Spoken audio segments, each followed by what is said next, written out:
friends, and fellow travelers, and people who are interested in personal growth. Welcome to Life Mastery TV, your source for inspiration, empowerment, and fulfillment. My name is David McLeod. I am your Life Mastery Coach. I'm also a magnificence mentor and a shadow shaman. I love words that have alliteration in them.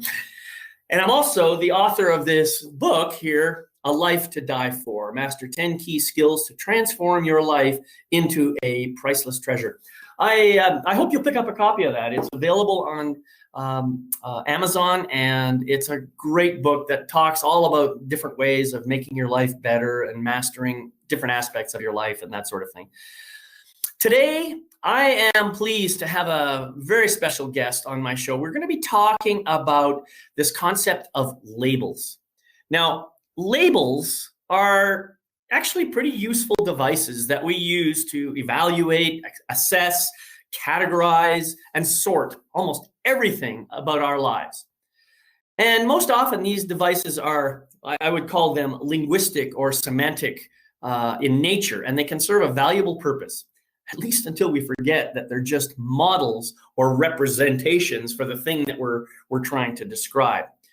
So what happens when we forget that? Well, some interesting things happen, and that's what we're going to be talking about today. We're going to be talking about labels and how we use them, and whether they're actually roadmaps or setbacks. So, to help me with this, I have invited just a beautiful and wonderful lady to join me. She is the Master of Voice, creator of Vocal Reiki, and founder and main host of The Gift of Healing TV, and she's also an international speaker and author. My good friend, Sara Jane, comes to us from England. Now, I'm not exactly sure where you are today. What's the name of the place you live in? Birmingham, is it? No, it's called Bournemouth on the south coast. Well, I started with the right letter. B for something. Anyway, I'm so glad you're here, Sara Jane. It's you and I have done a lot of these kinds of things together, several on Life Mastery TV, a few on your show, and a few other places that we've been together. So it's always a pleasure to have you. And I think this topic that we're going to be discussing today is a pretty important topic. So before we get there, though, can you tell us a little bit about yourself? For those who may not know who you are, tell us a little bit about who you are, what you do, and why you do what you do. How did you get onto this path of personal growth and helping other people to improve their lives? If I start with sharing just a little of my story, because that's the important aspect, I think, is that we find ourselves on a healing journey. That's how I refer to it.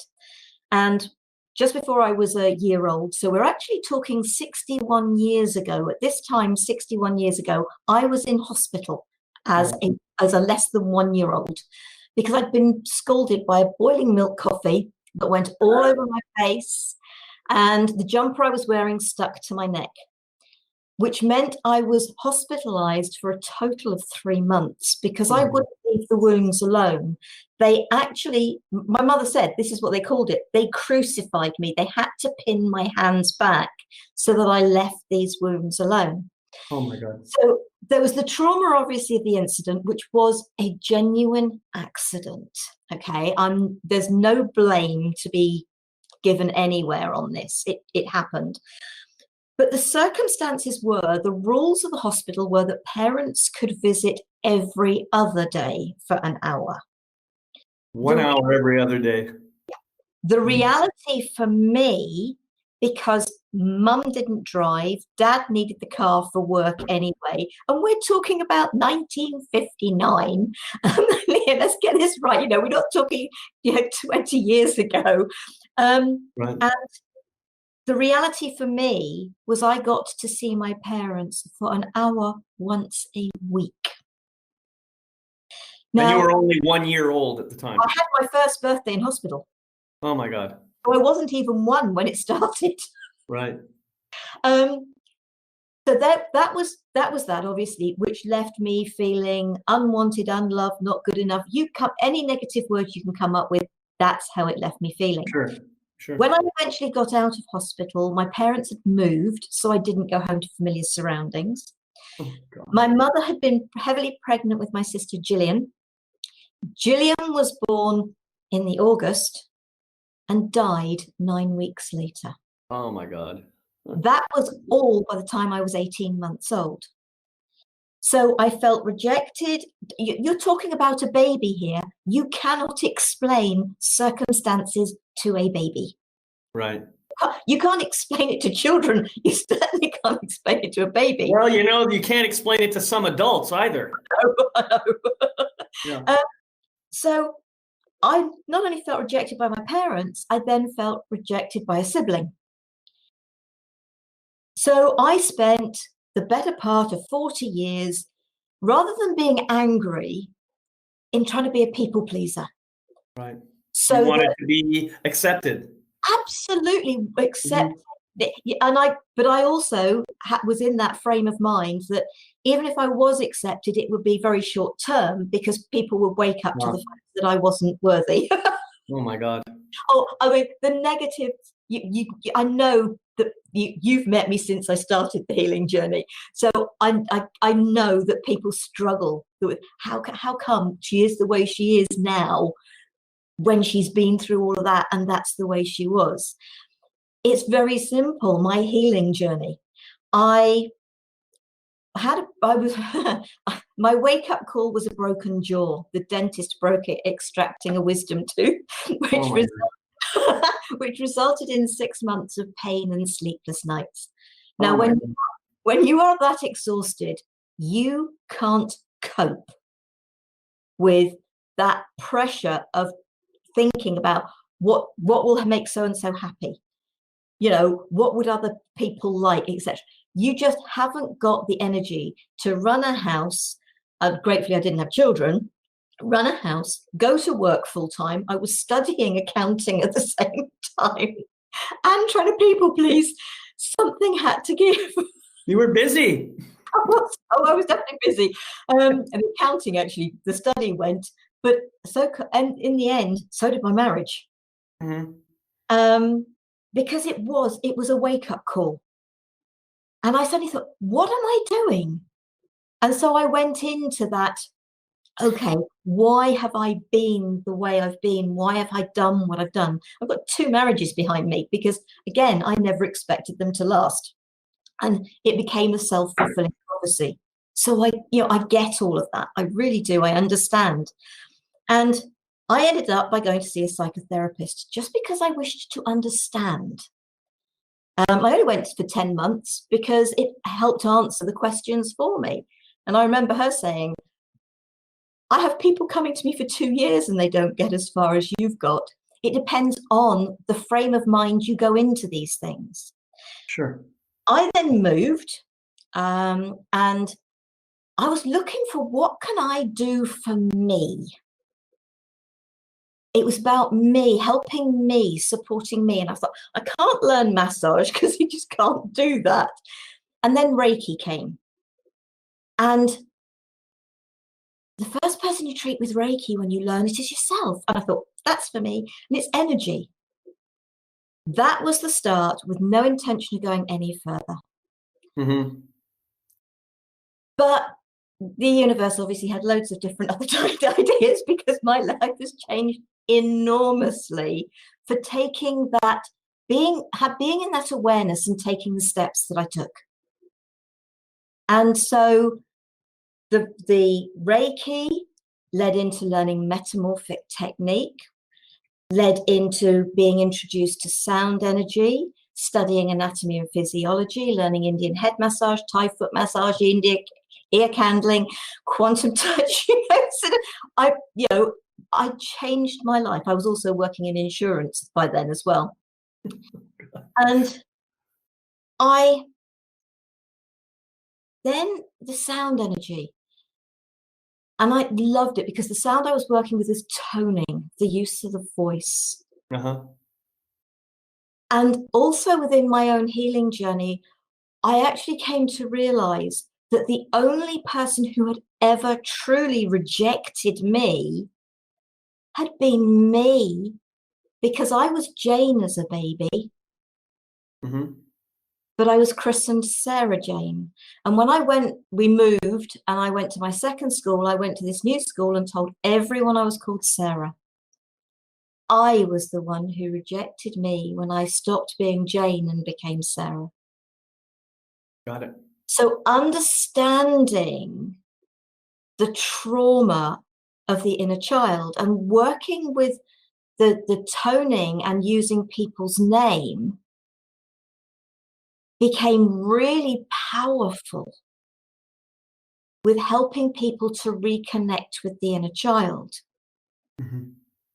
But also helping people to bring in those aspects of themselves, the detached aspects from being told off, from being told they weren't good, bits that the way I look at it is, if we are looking to be accepted, which children are, and you get told off for doing something, you eventually think, and I know it's not a conscious thought, but it's okay, get rid of that aspect of me, then maybe they will like me. Yeah. And so we have lots of aspects of ourselves all out there. So we become incomplete. And it's helping to bring all those aspects back in. And it's allowing them to come in when they're ready.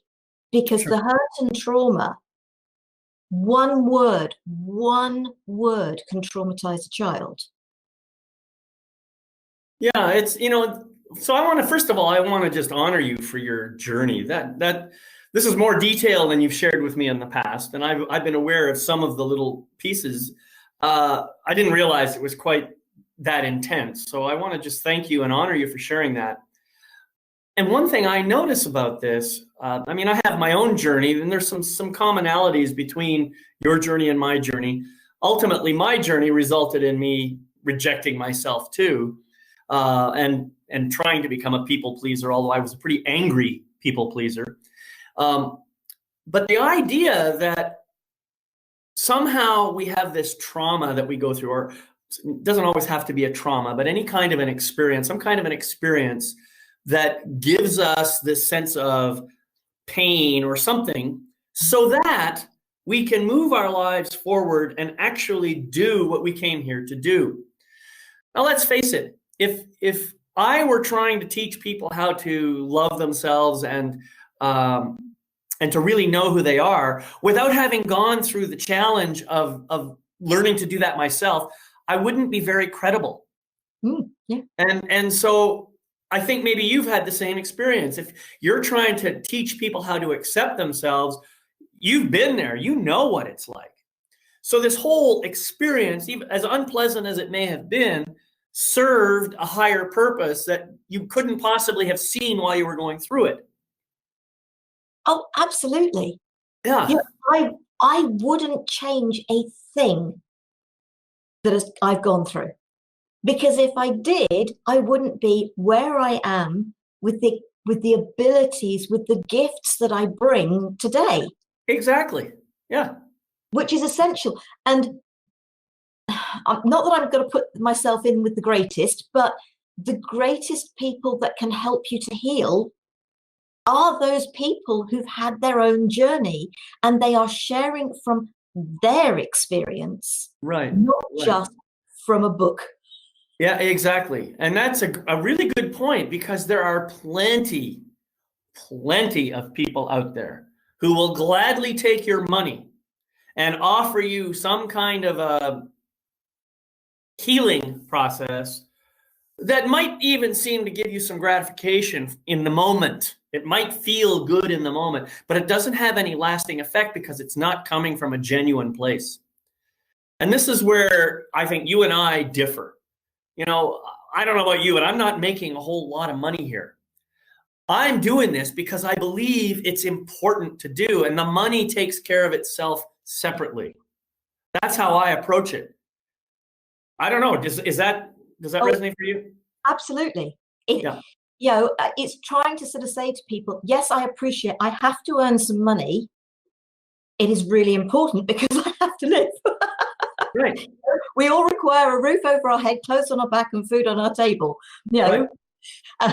Even that's the basics. And you've got a dog to feed. Yes, but he doesn't eat much, believe me. But it's yeah, it is so, but it's not about, it isn't about the money. It is about the money taking care of itself. But it is about value and exchange. It really is. Sure. Sort of, you give your time doing this, and I know that we've certainly had those exchanges. I've been here, you've been on mine, etc. And that's great. I love doing it because I mean, you and I met back in 2012, I think it was. So we've known each other a number of years now. Right. But it's about that, when with that value becomes value of yourself, valuing you as well as valuing the individual, their time and their expertise that they are giving to you. Right. And so there's, whether that's an exchange of money or an exchange of something else, when we truly value ourselves and can then value the individual, that exchange is really important. And that to me is really, it's the sharing that helps the world to go round. Yeah, exactly. And I want to just say something else here. I mean, you had a pretty traumatic experience when you were a young child, and many people have traumatic experiences. But the experiences don't have to be super traumatic like that in order to benefit and to get some knowledge and to experience something that helps you to move forward in your life. So, I know I went through this challenge myself. I would say, well, the story I made up in my head was, well, how's anybody going to believe me? I don't have one of these really deep, dark, nasty, horrible experiences in my life. And someone just told me, he says, look, your experience is your experience. Someone else needs to hear from you. Mm-hmm. Maybe not the person who also had a real serious childhood trauma, but someone who doesn't have quite the same kind of experience, but resonates with your message. Absolutely. And the thing that I'm saying here is, you and I had the commonality of both believing that we weren't good enough, that we weren't wanted, that we had to conform to other people's thoughts, beliefs, stories, and ideas about who we're supposed to be. We both had that same experience from a different perspective.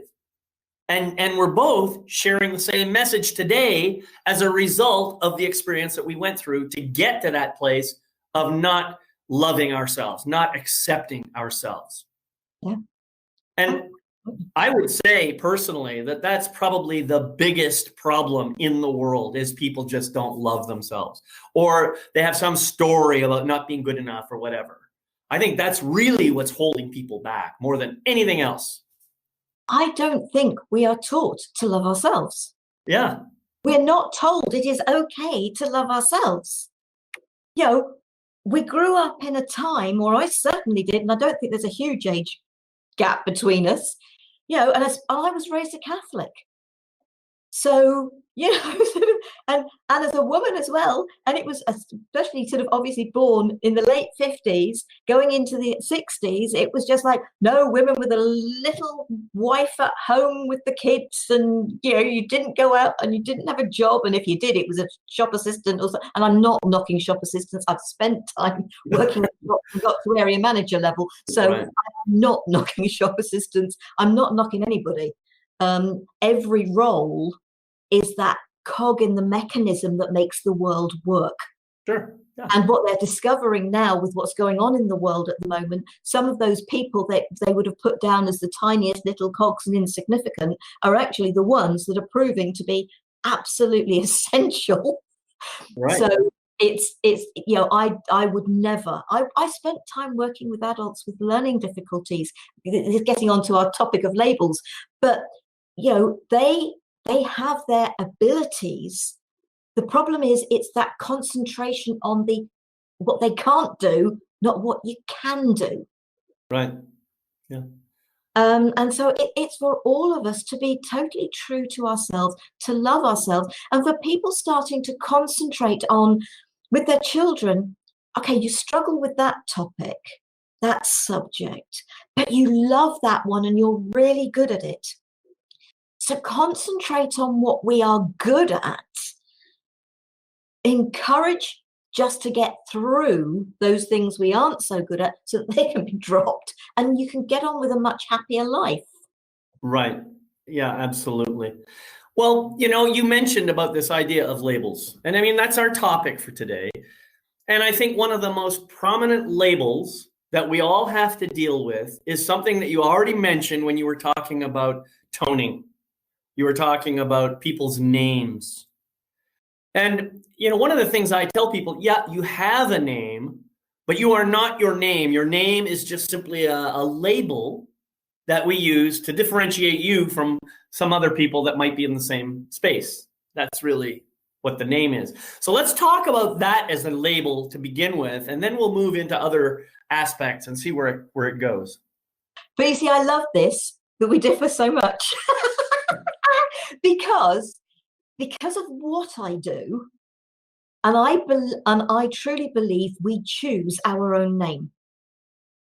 And therefore, our name is the physical being that we are. And that name can help people, when I'm toning it, can help people to reconnect with aspects of themselves.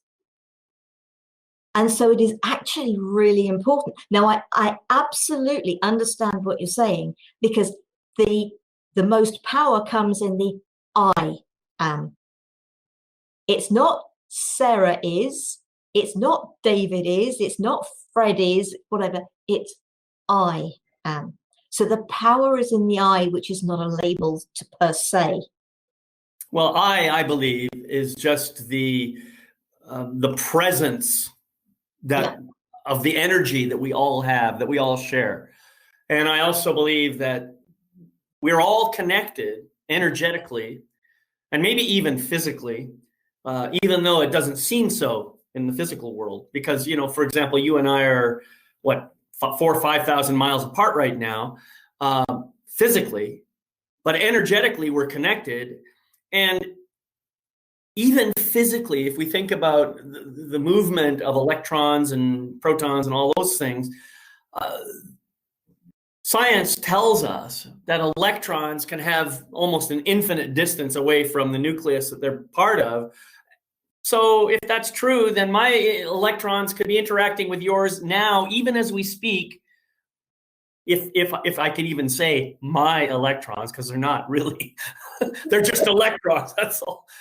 But you see what I'm saying? So we're connected and we have this energetic presence. And when I say I am, I'm not really referring to this physical body. I'm referring to the energy. And I believe when you say I am, you're doing the same thing. And so probably on some level, when I say I am and you say I am, we're both referring to the same energy, right? And it's also useful for us to be able to distinguish one another or distinguish the blobs of energy that we encompass. So we have this naming process.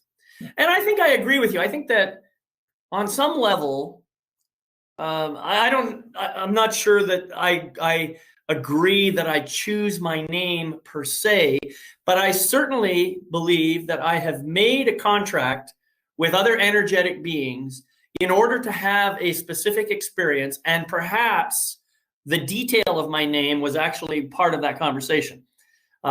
It may or may not have been. I don't know. Maybe I left that decision to my parents to choose my name, because I trusted that they would help me to have the experience that I needed, and giving me a name was part of their experience. So it's all magic. It's all spiritual contracts. It's all amazing stuff. And it doesn't matter because, we're both right. Oh, and that's what I love about all of this is, I think what we do here, what you're doing here on Life Mastery TV, what I do with Gift of Healing TV, is what we're doing is we're sharing our thoughts, our perspectives.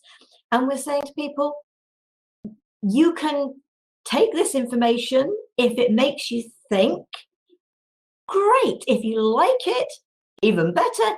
If you don't, it doesn't matter, because there is no right way or wrong way. We are both right in the way we think, or we are all right. Exactly.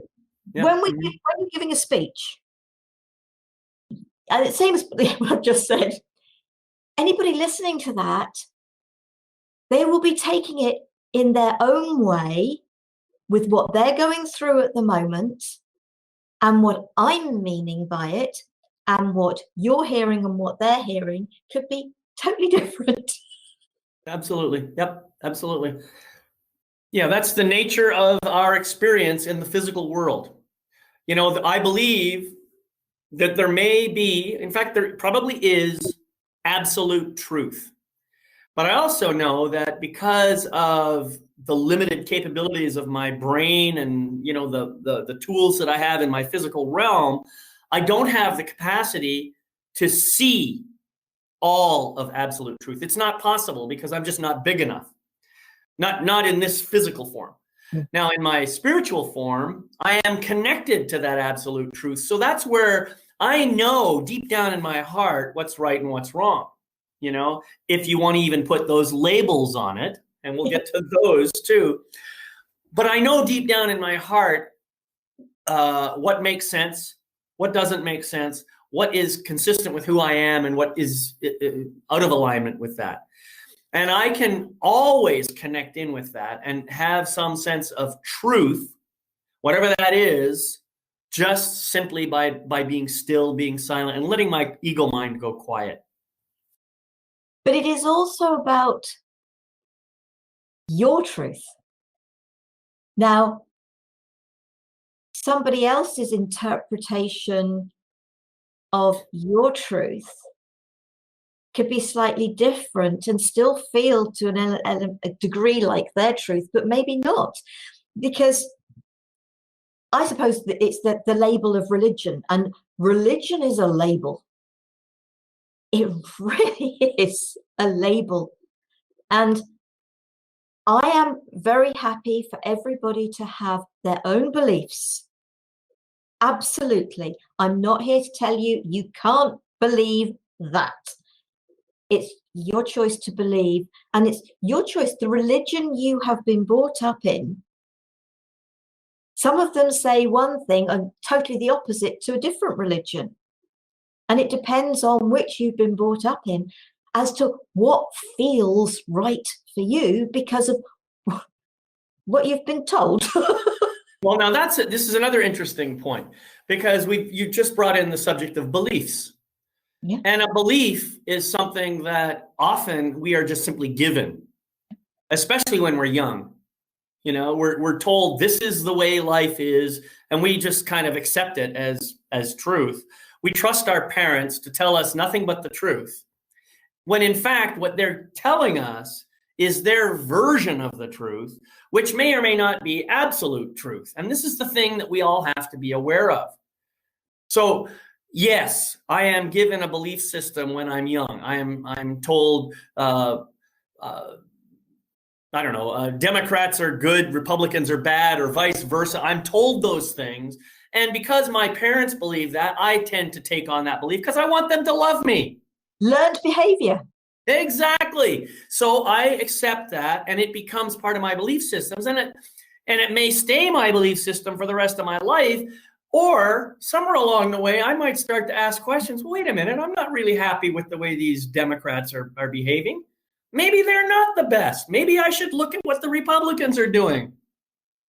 This is when we start to wake up. We start to realize that in this physical world, there really is no absolute truth. There is no correct belief versus a false belief. There are merely beliefs. And some of them I agree with, some of them I don't. I mean, I can tell you right now, I was a very strong believer in capital punishment up until I was probably in my 30s. And then something switched. I don't even know exactly what switched, but something switched in my mind. A new awareness came into being, and I started asking myself, can it possibly be right to kill somebody because we're trying to tell people not to kill? Something about that just didn't make any sense to me. Contradiction. Yeah, Yeah, exactly. And it wasn't the only place. I mean, I had lots of contradictions in my religion and in all this.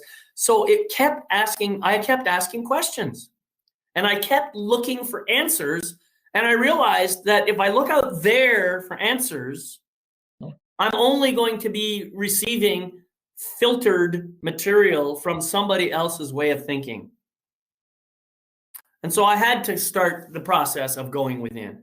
And now you talked about earlier about how we separate off parts of ourselves. And I think a big part of waking up and learning to love ourselves involves bringing those parts back in and realizing that every one of them serves a purpose. And every one of them has a lot of beautiful gold attached to them, even if the things that they're doing seem to be dysfunctional. So, I don't think it's dysfunctional though, is it, David? well, I'm saying it seems to be. That's it. Because it's children pushing against the boundaries. And it is really good that children have boundaries to keep them safe. But it is also absolutely important that children are able to push those boundaries. Right. But what I'm talking about is the reason we separate those pieces off in the first place is because we had a judgment that the behavior was wrong or bad or something like that. Yes, all right? The boundaries being pushed. Yes. Forget about that for a second. It's not about the boundaries. I'm just saying when I made the decision to push a certain aspect of myself aside, for whatever reason, it's because in my own mind, I had this story that thing was bad. Yep. And as long as I continue to believe that is bad, then anytime I see that same appearance of behavior on someone else, I'm going to label it as bad over there too. This is what I'm talking about. The moment, however, that I go in and I start to look at this part of myself that I've cast aside and judged as bad, I begin to see that it really wasn't bad at all. It was simply behaving in a way that was consistent with its own belief system at the time. And what I'm saying is it may have appeared bad back then. It may have seemed bad. And the behavior that it engages in may still seem to be a little bit dysfunctional, but that doesn't mean there's anything bad there. In fact, when I go deeper and I begin to understand the quality of the behavior and what it's doing, I see that it's simply trying to give or receive love. That's what it's trying to do. Oh, and those aspects of us, absolutely, when that telling off or whatever occurred, those aspects of us desperately needed to feel loved. Mm-hmm. And there was a beautiful quote that I came across yesterday. And so I wrote it down because I'm very good at doing things like that. As traumatized children, we always dreamed that someone would come and save us. We never dreamed that it would in fact be ourselves as adults. Yeah. Who said that? I don't know whether I was given, there was a name on that. Oh, it had underneath it the name Alice Little. Very nice. Yeah, I agree with that. I agree with that. Because more often than not, it's really, we have to do our own healing. We can't wait for someone else to come along and heal us. And I think that's a beautiful quote. But I think that's exactly what certainly I find is that what I don't heal people. What I do is help them to heal themselves by that reconnection. Right. And yet I think it's reasonable for you to call yourself a healer. It's a label that helps people to understand what you do. And this is what we've been talking about labels without actually pointing to the labels. But now I want to get more to that. So what exactly is a label anyway? And where do they come from? Why do we use them? You see, labels are all sorts of things, aren't they? You've got the labels of, okay, on two particular occasions, I was a wife. So when I introduced myself, Did I introduce myself as Sarah, or did I introduce myself as so-and-so's wife? The wife is a label. I am not that label. Exactly. I'm a daughter, I'm a sister, I'm an aunt, and I'm a great aunt. I'm a friend, but Right. I'm not those labels. Okay, so a label then, that's one aspect that a label can do. A label can serve to describe a role Yes. or an experience Yeah. so that's one use of a label. So, okay, another use of a label, something really, really simple is, this is a book. Yeah. And furthermore, it is a book that has a label on the title. Yeah. So we can distinguish this book from other books. Yeah. So the label serves an actual purpose in that case. So we have labels to describe nouns, different things that are all around. We have a chair, a house, a table, a light, Yeah. a computer. We have all these things that help us to define stuff. So the thing is, if I let's say I take this plastic bag here, we can say that's not a computer. Well, at least not as far as we know, right? You see what the label does is it helps us to distinguish things and categorize them, which makes life easier in navigating in the physical world. But labels for things, that's great. But and my younger sister has shared this, so I'm not out of order because it's all over the internet, so it's okay. But she's been diagnosed with PTSD, she's been diagnosed with ADD, she's dyslexic, etc., etc. And when she got the diagnosis of ADD, it was just like, now I understand why I think differently to everybody. I have to process things differently to everybody. And now I understand, that's great. So in her case, that label has been very beneficial for her to support her with understanding herself. Right. However, her situation at the very least. Yes, absolutely. But why she is the way she is.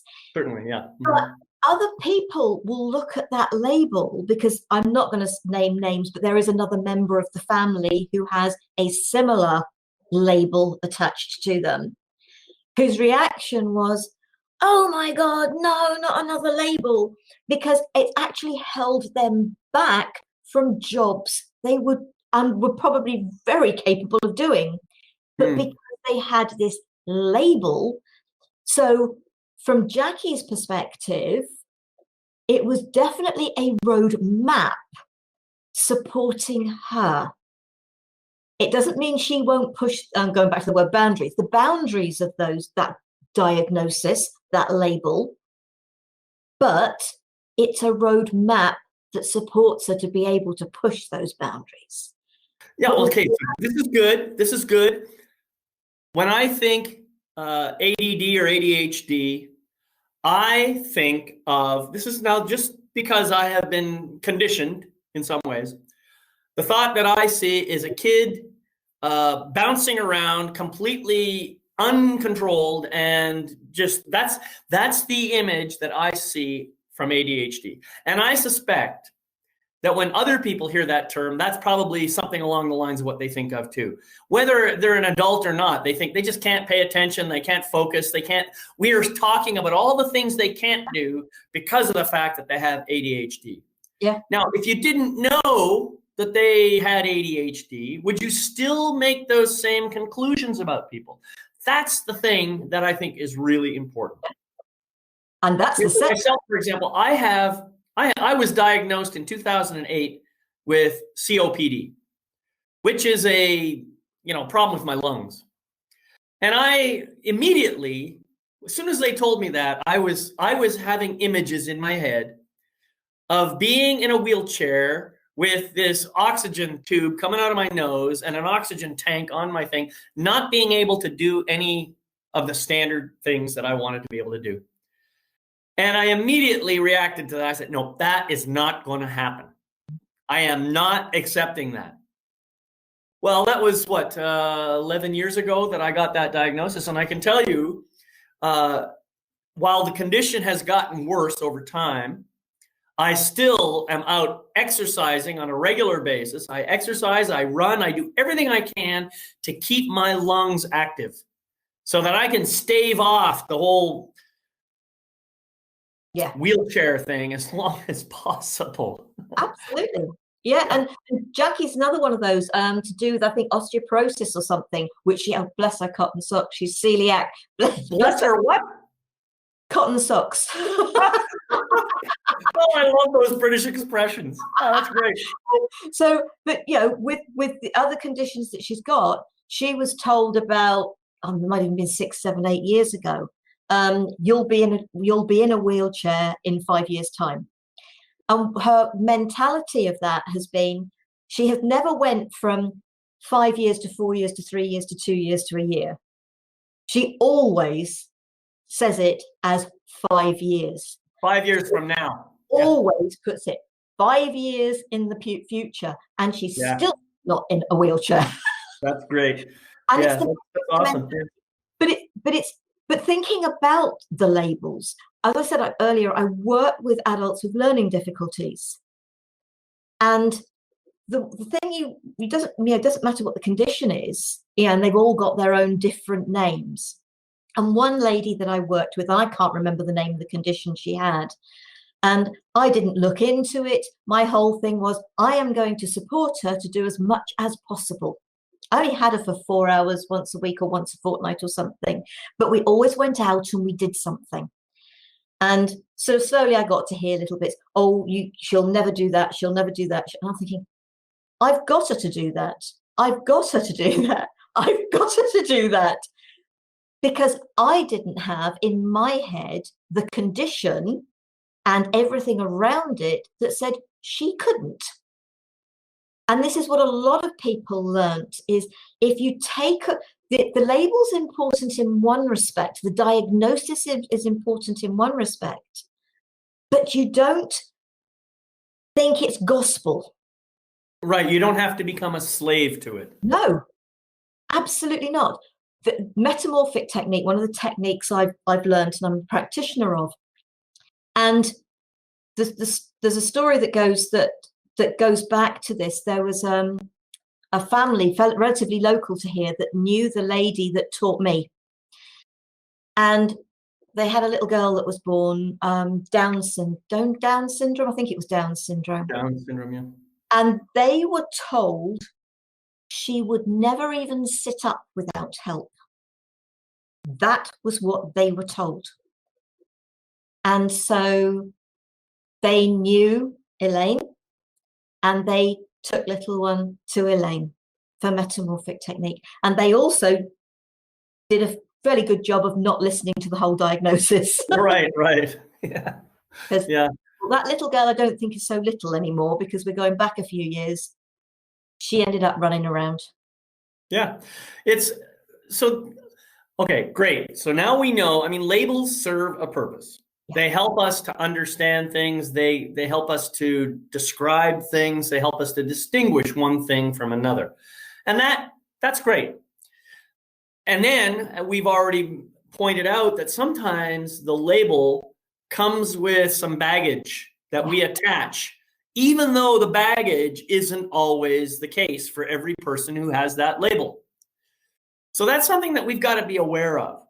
I think we've got to raise our awareness about how we allow labels to prejudice our thinking, to put filters on our face mask, and to prevent us from seeing things as they really are. Yeah. Labels don't happen just as nouns, though, and they're certainly not just as diagnoses. We use labels as adjectives as well. And the most common ones that we use, I think, are good, bad, or good, better, best. Right, wrong. Yeah, right, wrong, good, bad, and so forth. These are the ones that we impose our own judgment on something. We say, this is good, that is bad, or we say, this is good, but this is better. What we're really saying here when we use those words is we're describing our preference. Yes. That's really all we're doing, because just because I think something is good, you may disagree. Just to keep it simple and light, I might like pizza with pineapple and pepperoni, and you might just turn up your nose at, ugh, that's awful. And that's the sort of thing that we do. We put the label awful onto something where, for me, I'm saying, oh no, that's delish, ma. You see what I'm saying? And, yeah. and we do this all the time. And we do it almost without thinking about it. Yeah. Yeah. Rather than saying, that's not for me. Yeah. No, that's horrible. Exactly. Yeah. Or even something like this. I remember my mom used to do this. It's cold out. Put on a jacket. Ma, I'm not cold. I can tell you're cold and you want to wear a jacket, but that doesn't mean I have to wear a jacket. It was funny about that. I never really thought about it so much because I would just put on the jacket. She was my mom, and whatever she told me, I did. And even though I wasn't cold, I put on the jacket. We do this. Oh, it's cold out. Well, no, it's not cold out. I am feeling cold right now, and I think I'm going to put on a jacket. You might want to do the same. That's a little bit more reasonable. You see, so we do this sort of thing all the time. We apply our label and this is it. And it becomes then black or white for us. And that goes back to us all having different abilities, our different strengths, and that sort of being encouraged to do those things that we enjoy, that we feel we're good at. Just because we enjoy it doesn't mean we're good at it. And you just got to listen to some people singing at times, but they're enjoying it. And by the way, by the same token, just because you're good at it doesn't mean you enjoy it. Exactly. You might be good at it because somebody cracked a whip and required you to get good at it. But then you also might be good at it because you just have that adaptability. There are jobs that I've done that I have been good at, not because anybody's cracked a whip, but because actually my common sense, I wouldn't say I'm a brilliant person, but I would say I've been very blessed with a reasonable amount of common sense. And there's an awful lot of jobs that actually, if you have a good amount of common sense, you can do pretty well. Sure. Yeah. So you can appear to be good at them, but it doesn't mean you like them. Right. Yeah, I agree. Right. So, and going back to this label thing and ability and inability, you've only got to look at the Paralympians. Oh my God. A lot of those people have their injuries, their wounds, their whatever terminology, whatever label you want to put on them, with a lot of those people, they've happened during their life. Mm-hmm. That's right. They weren't necessarily born with them. Right. So they've then had this thing happen, whether it's loss of eyesight, loss of a limb, ending up in a wheelchair, whatever it is. And rather than taking on board the label, and that even goes to, I was just thinking it was an Olympian, and he wasn't even a Paralympian, Roger Black, who was a runner. Mm-hmm. And I believe he was diabetic. It didn't stop him. I think he was a gold medal winner in the 4x100 or the 4x400 or something, possibly back in the 80s or 90s. But I do remember hearing that he was diabetic, but there was no way he was letting that label stop him. Right. Yeah. And why should he? No. And I think, I'm glad you brought up these Paralympians. I don't even know how it happened. I was doing a Google search for something, and this guy, Pastorius, I think his name is, he's a runner with two missing legs. He's amazing. And just to watch him, he can run almost as fast as a person who's fully abled. the top elite athletes. And I felt my heart just blossoming when I saw this. And then I just started looking around at some of these other athletes, these Paralympians. And I mean, I got into swimming, guys who swim and have no arms. Yeah. I'm thinking, holy shit, that is amazing. And I feel so, I don't know, inspired when I see them doing that. And I'm thinking, man, what have I got to complain about? But they haven't let a label stop them. Exactly. That's my point. Here, I'm not doing, I don't think, in some ways I judge myself. I say, I'm not delivering the kind of inspiration that they are. Look at them. He's missing 2 arms and he can swim better than I can. It's amazing. It's amazing. But there's the inspirational speaker, isn't there, Nick? And I can't remember what his surname is, and I don't think I'd be able to pronounce it, even if I could remember it. And he's got no arms, no legs. Yeah, I know who you're talking about. Yeah. But he is such an inspiration. Exactly. Yeah. He does it. And he's married. I think he's got kids. He hasn't allowed what people look at as being a disability to stop him. Yeah. It's given him ability. And when I think about the Paralympians, those people who've lost limbs and eyesight, etc., and they've said, no, it's not going to defeat me. It's actually, they're probably living their lives more now than they were before. Although, now this is an interesting perspective, Sarah Jane. I think they may not see it the way that you and I see it.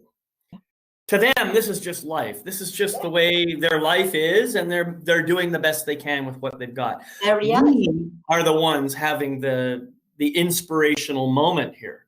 Yeah. And maybe they do feel inspired. I don't know.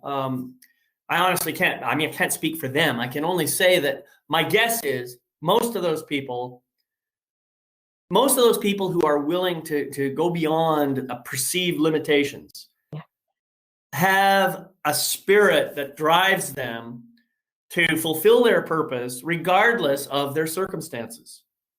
And that's something I think we can all do.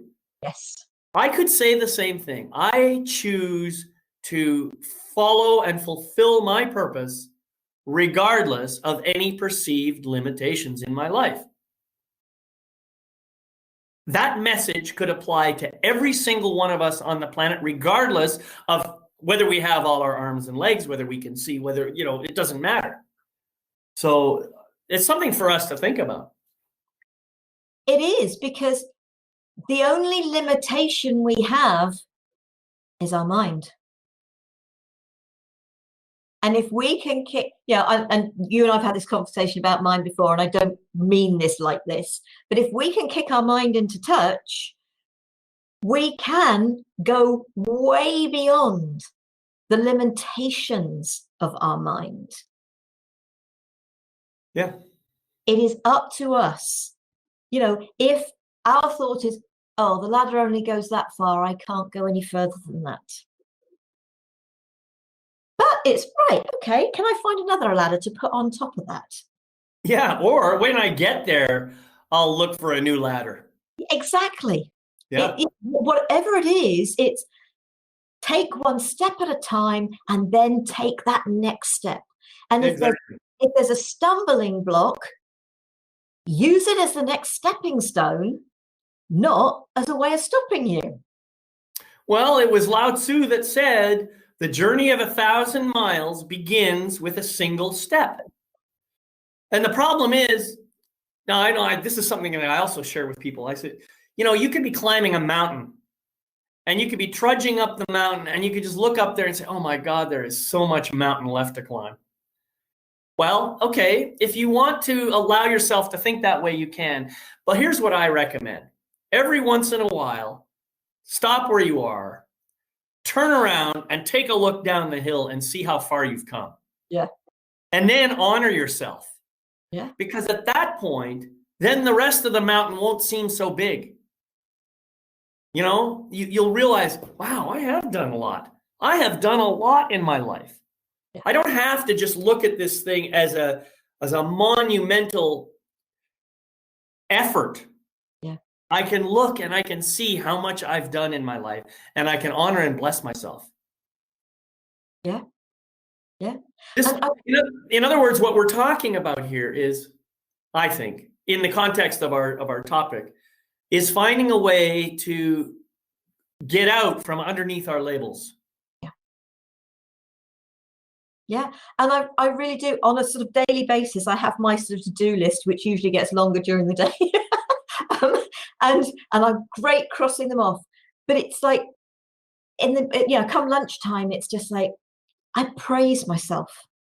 You've done really well this morning. Even if I haven't achieved as much as I'd hoped, it's you've done really well this morning. And by the time I go to bed, it's you've done really well today. You've achieved so much.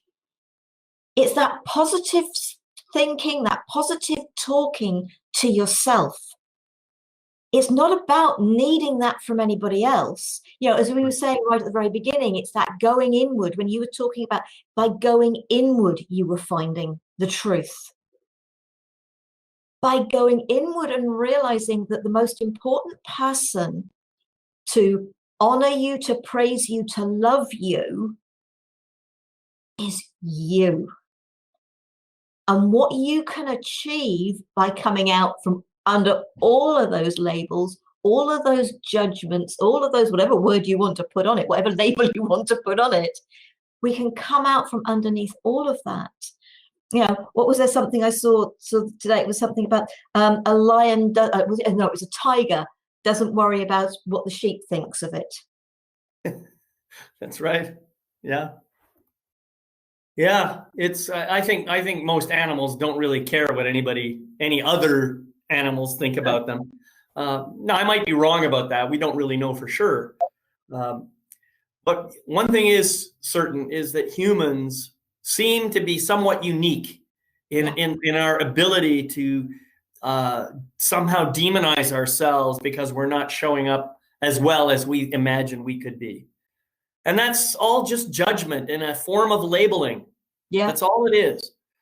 And so I guess my invitation for everyone who's watching this is to notice the labels that you use in your life and take responsibility for them. Just own it. Yeah, I use that label.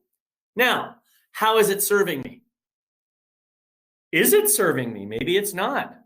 If it's not serving me, then maybe there's a way for me to remove it or find a new way of expressing what it is I'm trying to say that doesn't involve the use of labels. Might be difficult. I mean, given we have to use language to express ourselves. Yes. But it's something to think about. And I really want to encourage everyone to use labels responsibly. And don't drive and label at the same time. But it's also, can we find a way of not labeling? Yeah. It's changing our use of the words. A label, you use that healer. I object to be being called a healer. I understand exactly why people use it, but that term to me suggests I'm the one healing you, not that I'm just offering you an instrument, a tool that empowers your own self-healing. But I understand what some people mean by that term healer. Well, and I want you to take a step back and take a breath into this possibility. It is quite possible, Sarah Jane, that even though you are empowering people to heal themselves, there is a way in which you heal them too. So it might be a co-healing process. And I'd like you to at least own that much of it, because you do offer some amazing, beautiful stuff for people. And people benefit in great ways from what you give them. So bless yourself. Oh, not a time to talk. Just say thank you. I accept that. Just simply thank you. I accept that. That's all. Yeah. I love the gifts I bring. Yeah. I know you do. I know you do. Yeah. Yeah. All right, Sara, it's we've reached the end of our time. It's been an absolute pleasure talking to you as always. Is there any closing words you'd like to offer before I finish out this episode? There was a quote that was, when I say brought to me, I suppose the label would be channeling. We are all multifaceted. The things we call labels are different aspects of us that make up the whole of who we are. Absolutely. Beautiful. Beautiful. Well, thank you again, Sara Jane, for being with me. It's always a pleasure to have you here. I really appreciate the time, and I'm grateful that you could be here. And to everyone out there, I just want to remind you that this episode and every other episode of this program, you can find the recording on my website at lifemasterytv.com. That's life-mastery-tv.com. And before I go, I just want to remind you that life is absolutely amazing. Your life is amazing. And you have the potential of bringing something into this world that absolutely no one else can do in any way similar to yours. So your gift is necessary. And I'm grateful that you're here on this planet with me and with Sara Jane. So I want to thank you again for being here. Again, my name is David McLeod. I am your Life Mastery Coach, wishing you love, light, and blessings as you continue on your beautiful life journey. Bye-bye for now.